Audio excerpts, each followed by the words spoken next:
So today we're happy to continue the conversation in the wake of the stabbing, multiple stabbings in Monsey on December 28th, and to continue that discourse and to inform and educate to the extent that we are subject matter experts in this. And I brought my team along, and I have here to my left is Brian Parman. Brian is the former special agent in charge of the Joint Terrorism Task Force in the FBI and has recently joined the team at Brosnan Risk. Immediately to Brian's left is Dr. Michael Tobia. Dr. Mike was a senior police commander in New York City for many years and is now the leader in Brosnan Risk Consultants as it relates to safety and security at synagogues and houses of worship and the operational methodologies used to implement in those circumstances.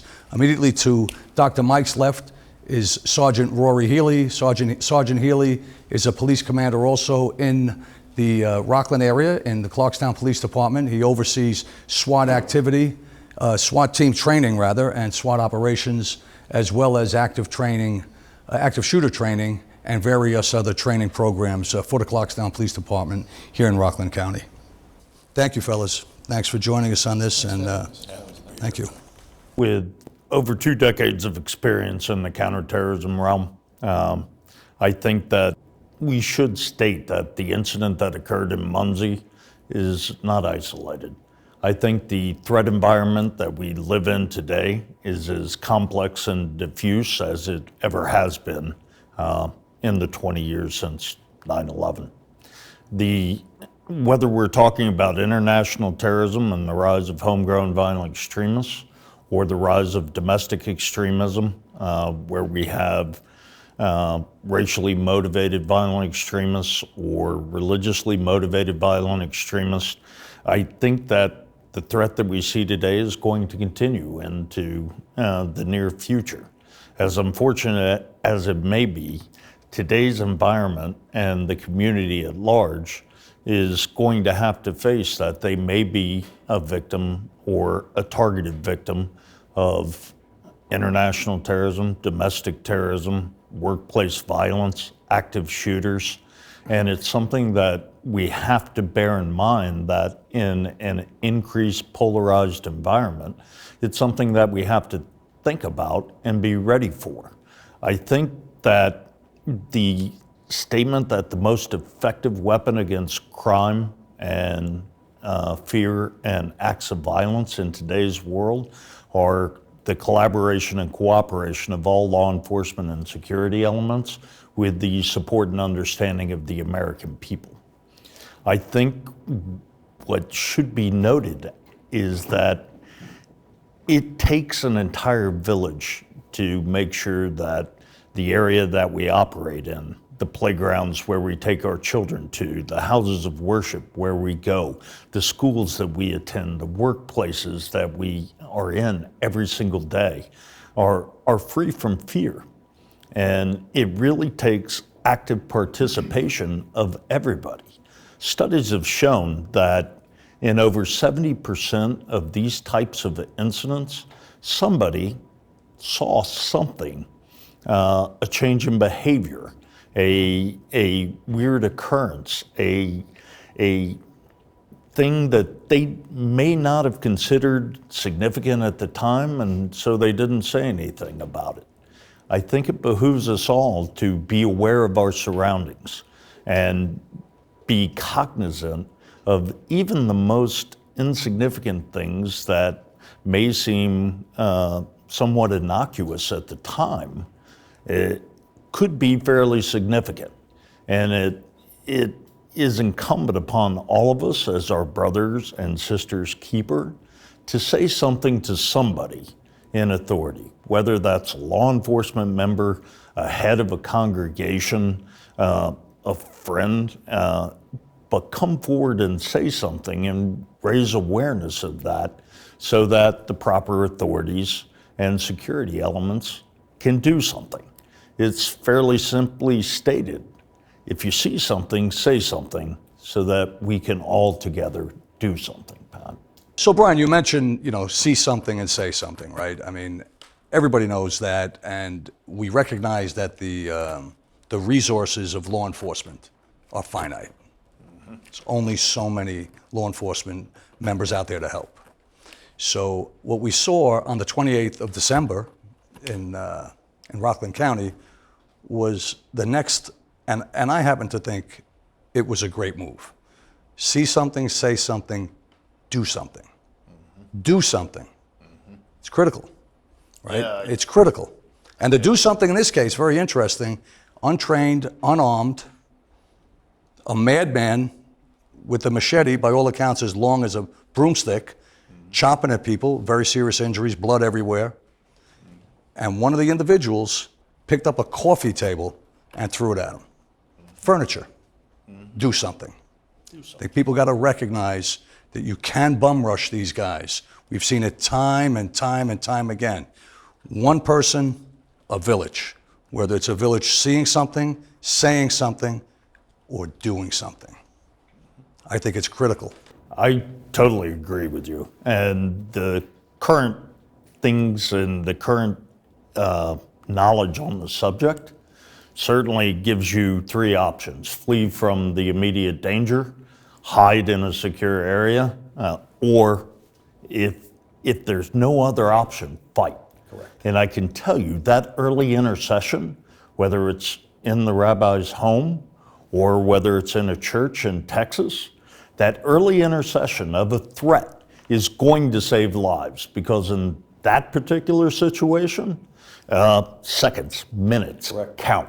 Correct. And so in order to save lives, the earlier somebody can intercede into that and stop the bloodshed, Right. the greater opportunity more people have to walk away from that unscathed. Right. Couldn't agree more. I'll say here, I think I speak for the guys, that we salute that, and we salute them. We salute the individual who threw the coffee table in this instance, and it was a decisive moment.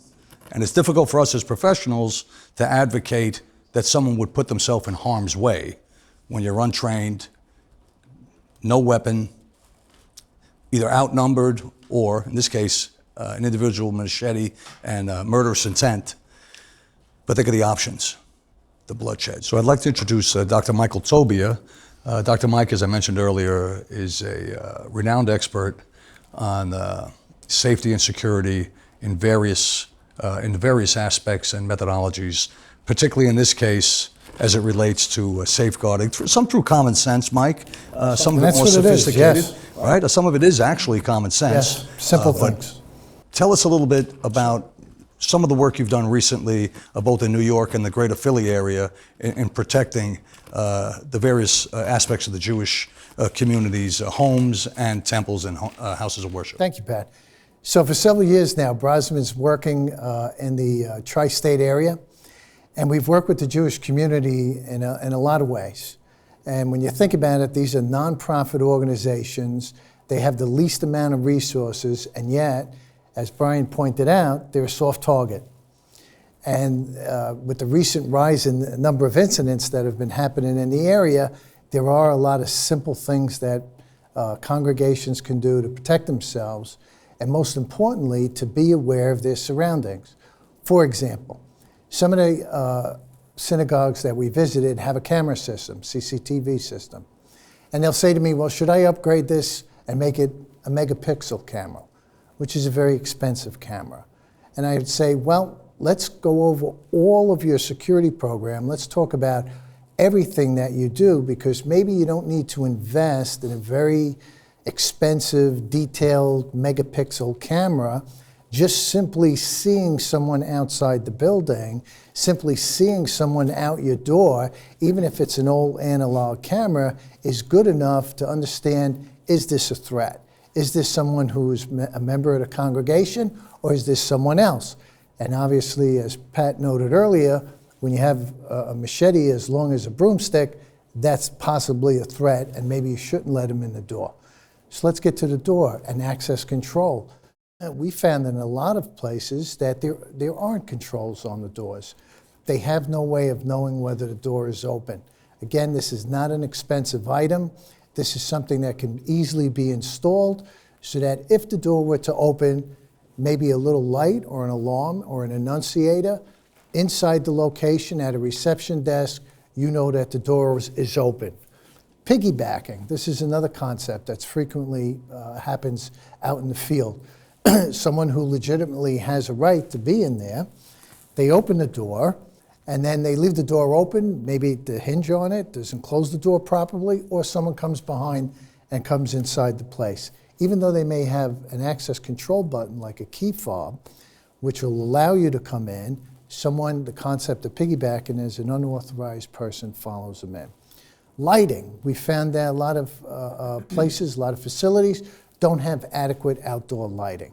And this is such a simple concept because what it does, it creates a silhouette effect out in the field so that if you saw a silhouette of someone in there because of the lighting, and it's also a deterrent.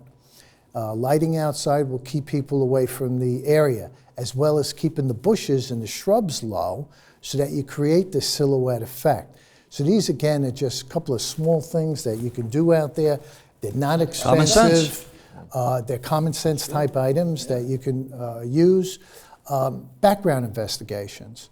You have people working inside the school. You have them working in the synagogue. It would be prudent to do some kind of a background investigation, just into their background, sexual predators, people who have a long criminal history, may have felony convictions. Obviously, you don't want them in your house of worship.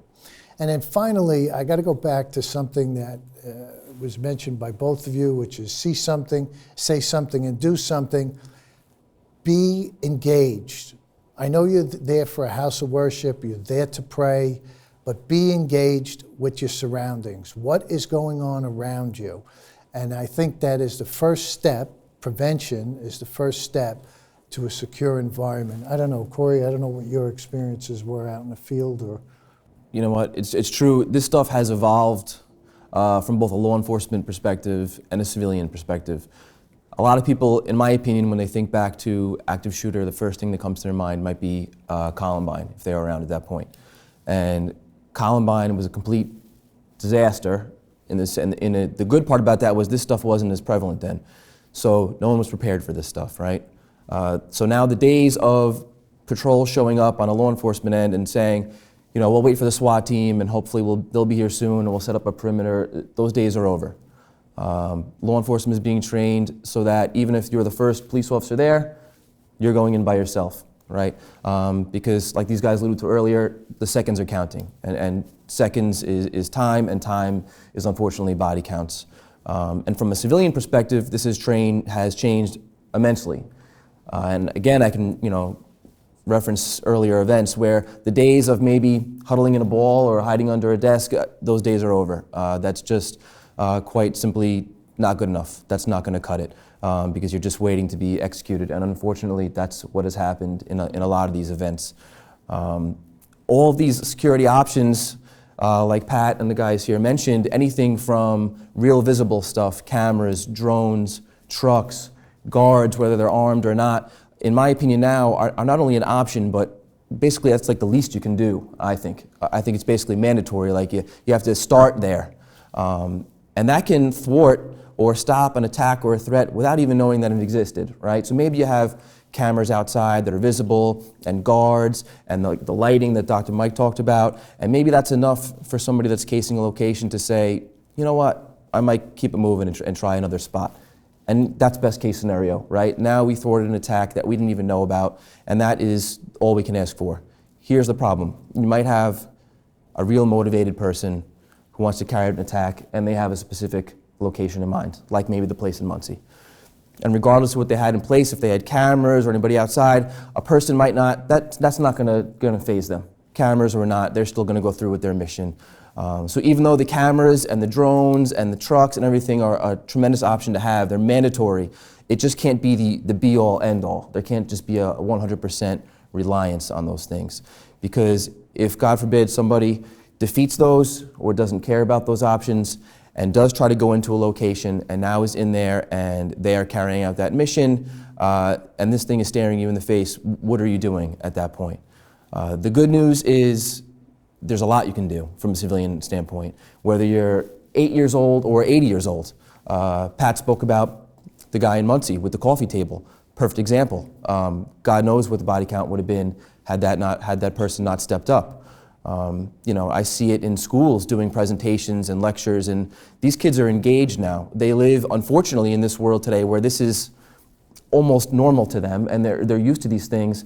And the way that they tactically think now, just with some basic training, it's unbelievable to see the progress, even in the last 5 years, how people are much more awake to this stuff, where even 5-6 years ago, you almost had to wake people up to this and bring it to the surface to them, where now it's almost like you're there to almost calm them down because they're such in a heightened state, which is good. Like Brian alluded to earlier, the run, hide, fight stuff, it sounds like basic terms, but it is so true in saving lives on these scenes.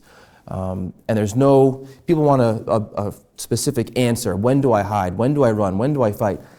These people, you can train them, they're going to make that decision in that moment, right? These are fluid situations. You could be 100 of them, and they could be 100 different ways that they're unfolding. But there's another acronym now, ADD, avoid, deny, defend, and it's the same kind of train of thought. Still getting out of the location is the best scenario. If you can leave the location and get out, a lot of people, that's how they're surviving. That's how a lot of kids survived Sandy Hook. That's how a lot of college kids survived Virginia Tech in 2007. That's how some people survived the synagogue shooting in Pittsburgh, October 2018. So that's still best case scenario. If you can get out, get out. These guys mentioned knowing your surroundings. People think, oh, this is my place of worship, this is my place of work, I know this place, but it goes beyond that, in my opinion. Where are the exits? Where are the locks? Do they work? Do you know how to work them? Have you used them? I sell to the teachers in schools. Do these windows unlock? Well, I don't know. Well, can you try them? Do you know if they function? Sandy Hook, again, a lot of kids got out a ground floor window because one teacher thought outside the box and got them out that way. So that's still the best case scenario. Hiding might be the best case scenario. If you're in a location and you know that the attacker, or God forbid attackers, are in one location and you know where you are and you know your location, I know where the exits are, I know where this window is, I have to hunker down. And maybe you barricade things and make the room dark and draw the blinds and hide into the correct corners. All basic things, but have been proven after the fact, because as you guys know, these things are gone through with a fine-tooth comb after the fact, and it shows how these people are taking these measures. And last resort, it might not be the way you want it to unfold, but fight, like the gentleman did in Monsey, and like other people have, like you see in the Texas church just recently. Whether it's an armed guard or a 10-year-old kid, it's all the same mindset. If the fight is on, the fight is on. I don't think you have a right to fight. I call it an obligation to fight. You owe it to the people that you care about, and they would be expecting you to do the same. It's not a fair fight. This is survival, and there's ways to go about that. And people, I think, need to drill that into their heads because, they think, that they don't want to take the fight to these people. Brian said earlier, a lot of these people, when they're met with counter-aggression, they fold, and fold quickly a majority of the time. Even though law enforcement is going to be coming fast and furious, and you bet your last dollar they're going to, that's still going to be a few minutes. And about 70% of these incidents last less than 3 or 4 minutes. So what are you doing in that 3 or 4 minutes? The carnage is unfolding, the police are not there yet, what are you doing? And these are the measures that you can, with the right training and the right technology, and you can take it and save, in my opinion, great amounts of lives. You bring up a couple of good points about training, and something that the viewers should know. When we were out doing the risk assessments, training kept coming up time and time again. We lack training. We don't know what to do. They don't have your background, obviously, but there are some credible programs out of there. Brosnan Risk offers these type of training programs. Local law enforcement has these type of training programs. And at least the basic awareness in what you do, if you do think that there's a potential threat, how you react is very important, because to Roy's point, you only have a couple of minutes. And even though the cavalry might be on the way, those couple of minutes could be critical to saving lives. I don't know, Brian, I don't know what your experiences were, but... I totally agree with you, Mike. I think that, the one thing that we need to do, and as a community, everyone tends to believe that this will never happen here. This won't occur in my neighborhood where I'm safe and I know everyone. If history has proven anything, It can happen anywhere. Across the board, from rural to urban, from the East Coast to the West Coast. Your community, it has to happen. And as a person in that community, situational awareness and understanding where you're at and what your options are absolutely critical. It reminds me of getting on an airplane. What's the very first thing they do? They teach you how to use the seatbelt. They show you the aisles. They encourage you to understand where the exits are. And they go through a rehearsal with you. If we are doing fire drills in schools, in businesses, then we should be doing the same kind of rehearsal at a lower level across the board, whether it's a house of worship or it's a workplace. That simple understanding of situational awareness, understanding what you're going to do in an emergency situation, and then executing that when it comes to it, saves lives. And I think it's got to be looked at in the context of the world is a different place. If you chart from Columbine and you chart it to today, just looking in the microcosm of school shootings, they went from being none, virtually none, to every couple of years, and now it's weekly, sometimes twice a week. The world has shifted on its axis. We're not here to understand why it happened. We're here to understand at Brosnan Risk how we can help to both minimize carnage, minimize the actual occurrence, and what does that look like in terms of best-in-class practices. But I think it's central, it's critical that people today, globally, but we're talking specific to America, that they recognize that wishing it away is not going to do it. Because the Grim Reaper, and it is in fact the Grim Reaper can visit you in a matinee on a Saturday afternoon, can visit you in your house of worship, it can visit you at St. Patrick's Cathedral, as we've seen recently, with gasoline cans coming in with a lighter. It could be your workplace, it could be your home. It could be your home during prayer ceremonies. So there's nothing sacrosanct.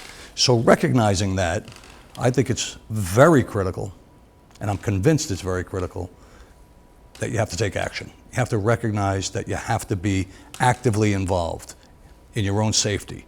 Again, back to the finite resources of law enforcement, and to Rory's point, the fact that you can bet your life the cavalry's coming, but it's going to take a couple of minutes. And a lot of bad things can happen in a couple of minutes. So to the extent that you can do something, whatever that is, certainly taking off is probably the safest route. If you're untrained and unarmed, get out of there. But then again, there's the issue of if there's children there, you have to protect the children. You really have to step up. It's a different world, it really is. I'm in the business now in government and private for over 35 years, and I have seen the devolution of this behavior and the evolution of the response in both the need, the ask, and the acknowledgement of the populace, particularly in recent years, to have a situational awareness. So when we say grow eyes in the back of your head, we mean it. You have to know what's going on around you. It's a different world. It really is. And if it's within your sensibilities and ideologies to shoot a weapon, you should buy a weapon. You should legally carry a weapon. You should train, get a comfortable holster, and carry it all the time, and practice. It's the world we live in. We didn't make it this way. This is just the way it is. And I will tell you here, as I sit here as a subject matter expert on these things with 3.5 decades, both government and private, that it's getting worse. It's not getting better. It's getting worse.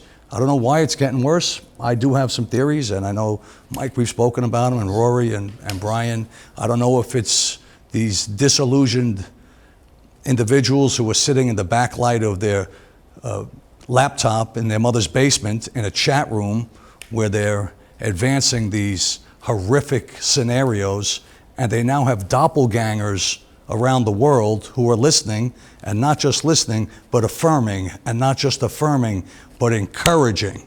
Where in the past, those same disillusioned individuals wouldn't have an audience, and they certainly wouldn't have a cheering section. I couldn't agree more with you, Pat. I think that in today's society, there are misguided individuals who may have certain affinities or have a religious, political, or social agenda. If those beliefs are reinforced in an echo chamber, and those individuals are radicalized to a point where they believe that they have to mobilize to violence, then that can occur anywhere. And Brian, if you look at it in the context and with the question of why now? How did it get so bad so quick? It has escalated, and the trend is upward. And something the viewers should know is that there's some simple indicators that you could watch for. You know, people who are attempting to enter your synagogue, they're unauthorized, and they have multiple attempts, or they show up on different days, or they're parked outside and they're surveilling the place. These are very easy things. You know, if they're approaching the building and they seem comatose and they're praying or doing something that's unusual behavior, not necessarily suspicious, but unusual behavior, that's an indicator. So, and you know, we've all been here for a while. You have certain instincts inside of you. And if that instinct rises to a level and you say, there's something here that doesn't feel right, that's an indicator, and that's something that you should focus on. I don't know. I totally agree, and you know what, it goes back to the if you see something, say something. That becomes that much more important because the randomness of these attacks and the randomness of the type of people doing them now, it's very hard to profile these people. You can't just picture an active shooter in your mind now because, you know, just look in the last few years, you have a yoga studio, a country concert, a nightclub. So the randomness is what is so scary with this. And a lot of these people are even now domestic and self-radicalized. So to get a background on them might be very difficult because although you can put all these tentacles out on the internet and chat rooms, you might not be able to weed these people out because a lot of them even have no criminal history. So you have to be the eyes and ears, like Dr. Mike is saying. You have to be the person to see something and say something. And you know, in today's politically correct climate, people are very hesitant to point a finger and I don't want to judge or call on this person if they're not doing anything wrong. Well, I'd rather be safe than sorry, because it really bothers me after the fact when I look at these incidents and read after action reports or even just simple press releases and things in the media, when you see these interviews with people after the fact and they're saying, I knew something was wrong with that guy, or I knew some things he said weren't sounding good, but they didn't say anything about it before. Too little, too late. Exactly right. The damage is done. And now if you rewound the clock and those people were able to do something before, countless events probably could have been forwarded. And it's not to criticize those people. I know they don't want to point the wrong finger, but like I said, I would like people to err on the side of caution with that stuff. No, and I think it's time that really political correctness has to be put on the sidelines, and common sense and a pragmatic assessment based on known facts, based on the historical relevance of other incidents, as you referenced. If you see something that fits into that framework, whatever it is, whether it's a certain type of behavior, a certain look, a gut instinct, say something. I mean, the takeaways from here today, gentlemen, would be common sense. Use common sense. Get better locks, be aware of your surroundings, grow eyes in the back of your head, ask for help, go to your congregation. Speak to your congregants, speak to the professionals. What can I do? What can we do collectively as a community to minimize the probability of an occurrence? So again, one of the most important takeaways from here is proactive. Be aggressive, be assertive, no longer be reactive if you were thinking in that vein. Go to your congregants, go to your leaders, go to local law enforcement, and go to the security professionals. Ask the questions, demand the answers, and implement them. Do not then put them on a shelf, and always, always, always be guided by your instincts and common sense. If you have any questions at all, please don't hesitate to email myself or my team of subject matter experts, and we will be back to you with a response forthwith. Thank you.